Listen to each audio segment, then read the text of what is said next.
Assalamualaikum warahmatullahi wabarakatuh. Hai, apa kabar anak-anak kelas 6B? Semoga selalu dalam keadaan sehat walafiat ya. Berjumpa kembali dalam pembelajaran tema 4 globalisasi, subtema 2 globalisasi dan manfaatnya. Kali ini kita akan mempelajari muatan pelajaran IPA KD 3.6 tentang energi listrik. Sebelum kita memulai pembelajaran hari ini, alangkah baiknya jika mari kita sama-sama berdoa kepada Allah, memohon agar diberi kemudahan dalam memahami materi pada hari ini dan diberi kelancaran dalam mengerjakan tugas-tugas yang diberikan oleh ibu guru. Berdoa dipersilahkan. Berdoa selesai. Tujuan pembelajaran hari ini, yang pertama, peserta didik dapat memahami tentang sumber energi listrik. Yang kedua, peserta didik dapat memahami tentang proses terbentuknya aliran listrik pada pembangkit listrik. Yang ketiga, peserta didik dapat memahami tentang proses penyaluran energi listrik. Yang keempat, peserta didik dapat memahami tentang cara-cara menghemat energi listrik. Yang kelima, peserta didik dapat memahami tentang manfaat energi listrik di era globalisasi. Yang keenam, peserta didik dapat membedakan jenis lampu yang beredar di masyarakat. Dan yang ketujuh, peserta didik dapat memahami tentang pemanasan global. Sebelumnya, anak-anak tahu nggak sih apa itu energi listrik?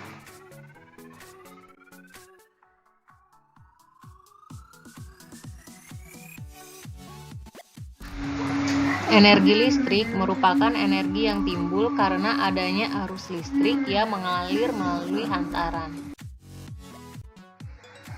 Lalu apa saja sih yang termasuk sumber energi listrik dan apa itu sumber energi listrik? Sumber energi listrik adalah semua yang ada di sekitar kita yang dapat menghasilkan energi listrik. Apa sajakah yang termasuk ke dalam sumber-sumber energi listrik? Yang pertama, energi angin. Yang kedua, energi gelombang. Ketiga, energi nuklir. Keempat, energi diesel. Kelima, energi pasang surut. Keenam, energi matahari. Ketujuh, batu bara. Kedelapan, panas bumi. Kesembilan, energi air atau hidro. Kesepuluh, energi biomasa. Pada pembelajaran kita kali ini, kita akan mempelajari bagaimana proses menghasilkan energi listrik yang terjadi pada pembangkit listrik tenaga air. Aliran air sungai atau air terjun atau waduk sebagai sumber energi pembangkit listrik mampu menggerakkan turbin. Perubahan energi yang terjadi dari energi potensial menjadi energi kinetik.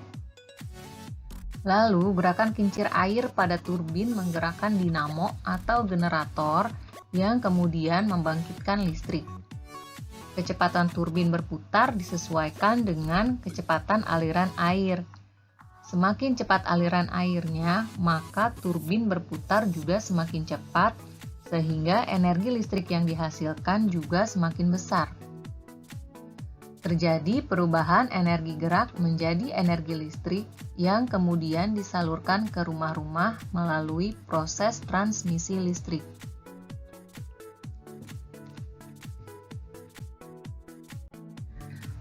Setelah mengetahui proses terjadinya energi listrik di pembangkit listrik tenaga air, bagaimana proses menyalurkannya sampai ke rumah-rumah kita. Yang pertama, energi listrik dihasilkan di pembangkit listrik. Ada berbagai macam pembangkit tenaga listrik. Berikutnya, energi listrik kemudian masuk ke dalam transformator. Transformator atau trafo merupakan alat listrik yang berfungsi untuk menaikkan atau menurunkan tegangan. Pada tahap ini, energi listrik dinaikkan dulu tegangannya. Berikutnya, energi listrik disalurkan terlebih dahulu melalui kabel-kabel besar yang terpasang di menara saluran udara tegangan ekstra tinggi atau SUTEP.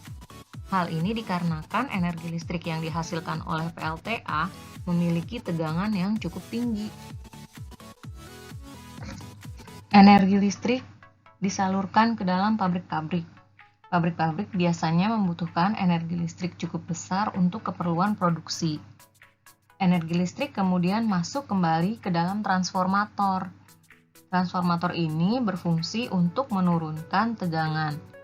Tujuannya agar tidak terjadi kelebihan energi listrik saat akan disalurkan ke gedung perkantoran dan rumah-rumah. Yang terakhir, energi listrik dari transformator penurun tegangan akhirnya diterima oleh gedung perkantoran dan rumah-rumah penduduk. Setelah energi listrik sampai ke pabrik-pabrik ataupun rumah-rumah, kira-kira dimanfaatkan untuk apa ya energi listrik dalam kehidupan sehari-hari?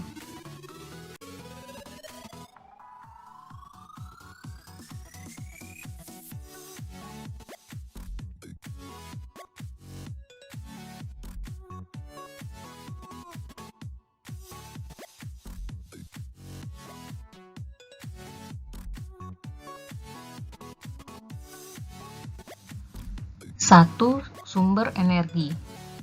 Lalu sebagai penerangan, sebagai penghasil panas, sebagai penghasil gerak, sebagai penghasil suara, sebagai pengubah data, misalnya pada komputer, laptop, sebagai media pengobatan, sebagai alat bantu olahraga, sebagai penyokong industri, sebagai alat hiburan, sebagai alat belajar, dan masih banyak yang lainnya.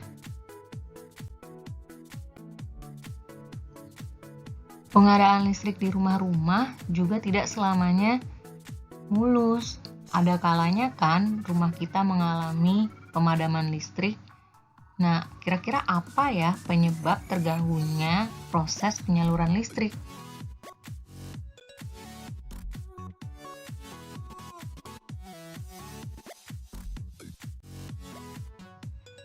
Penyebabnya bisa berbagai macam. Bisa karena pemasangan listrik yang kurang baik, bisa karena isolator yang rusak di dalam aliran listriknya, seperti kawatnya pecah atau rusak, bisa karena pengaruh cuaca yang kurang baik, seperti petir atau gempa bumi. Hujan dan petir dapat merambat ke aluran listrik. Lalu gempa bumi dapat mengakibatkan rusaknya komponen alat yang berhubungan dengan penyaluran listrik. Lalu, apa akibatnya ya jika pabrik ataupun rumah-rumah penduduk mengalami pemadaman listrik? Kira-kira ada yang terganggu nggak?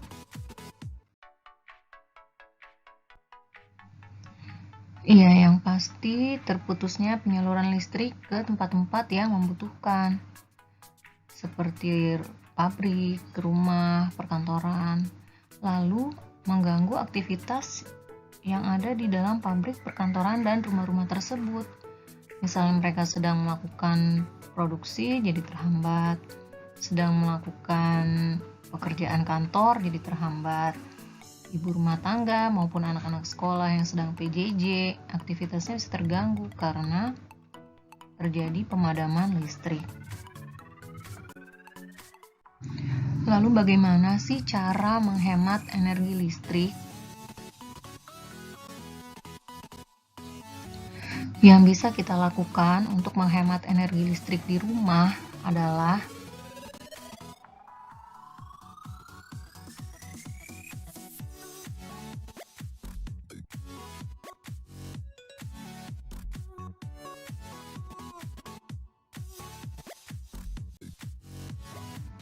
pakailah lampu hemat energi dari jenis CFL atau lampu neon dan lampu LED yang menggunakan daya listrik yang jauh lebih kecil daripada lampu filamen atau lampu pijar untuk menghasilkan daya terang yang sama. Matikan alat listrik yang tidak terpakai. Cabut colokannya. Gunakan energi listrik lebih efisien. Misalnya menyetrika pakaian sekaligus 1 hari dalam 1 minggu. Nggak usah sehari bisa berkali-kali.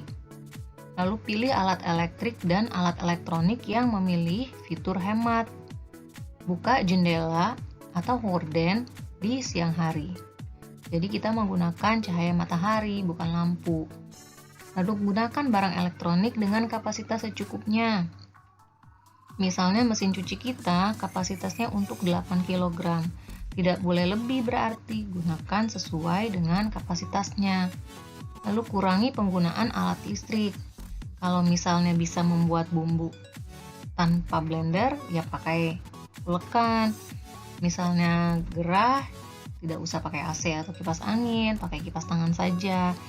Lalu ikuti saran penggunaan alat listrik secara hemat. Biasanya kan di dalam peralatan elektronik ada cara-cara menggunakan alatnya secara hemat. Nah, itu diperhatikan. Lalu bagaimana cara menghemat energi listrik di lingkungan sekolah?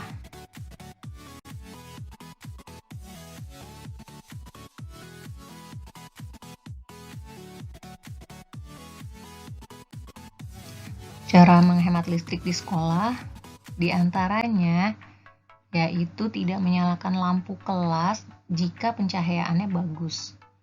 Lalu mematikan komputer jika tidak digunakan. Cermat menggunakan air di kamar mandi. Lalu mematikan proyektor apabila sudah tidak digunakan.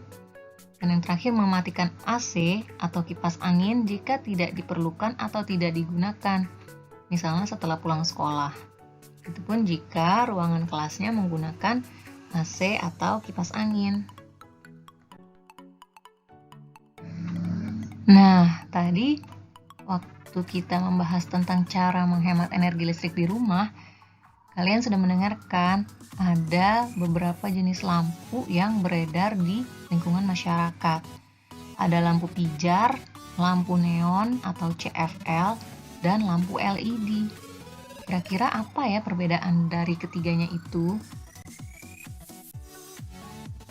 Lampu pijar, cahayanya berasal dari pemanasan filamen, yaitu sejenis logam oleh listrik sehingga menghasilkan cahaya.